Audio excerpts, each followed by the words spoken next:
بحبك يا روحي وهتوحشني. أنا كمان بحب.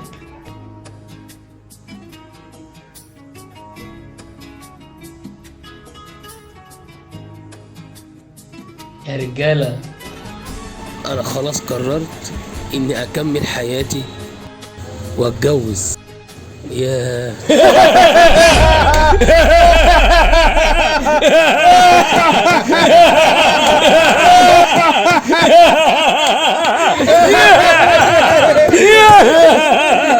تعالى يا اسطى، تعالى اقول لك اللي بيحصل في الجواز. تعالى بجد؟ قول انت عارف عشان تتجوز محتاج شقة وعفش وفلوس كتير عشان تعمل فرح، تجيب فستان العروسة، تودي للكوافير. يا عم مش مشكلة، كل ده سهل. اتجوزت هتعيش احلى اسبوع حلو في حياتك، بس لما التلاجة تفضى اجارك الله هتعيش اتعس ايام حياتك. يا جدعان انتوا بتعقدوا ليه؟ اوبا المدام تعبانه، بسرعه اجري وديها للدكتور. الدكتور قال لك إيه؟ مبروك، المدام حامل. مبروك. مبروك مبروك يا محمد. مبروك. مبروك يا محمد. هوبا تقوم داخل جمعية كبيرة عشان تجهز فلوس الولادة اللي إن شاء الله لما المولود يجي هتفضل برضه تسدد فيها. دكتور يا جماعة بسرعة، المدام تعبانة جدا. بسرعة روح المستشفى بسرعة.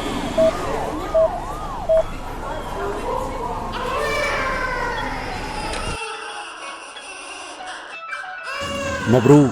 مبروك مبروك يا محمد. مبروك يا محمد مبروك. هي الحزة بكام النهارده؟ بتهيألي ب7 جنيه. الواد هيعملها 4 مرات في اليوم في 7 جنيه، يعني في الشهر 840 جنيه.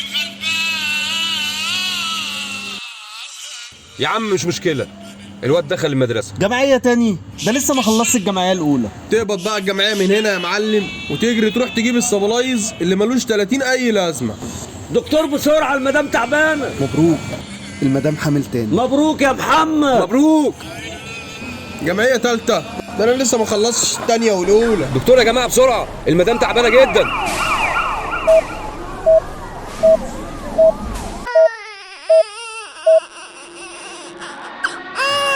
مبروك مبروك يا أبو العيال.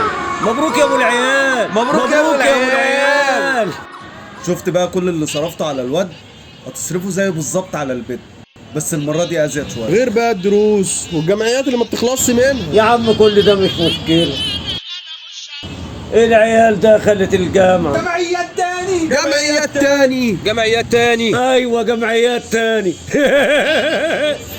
العيال كبرت وعايزة تتجوز. جهز بقى يا معلم. معاك تجهز شقة وعفش وفلوس كتير عشان تعمل فرح وتجيب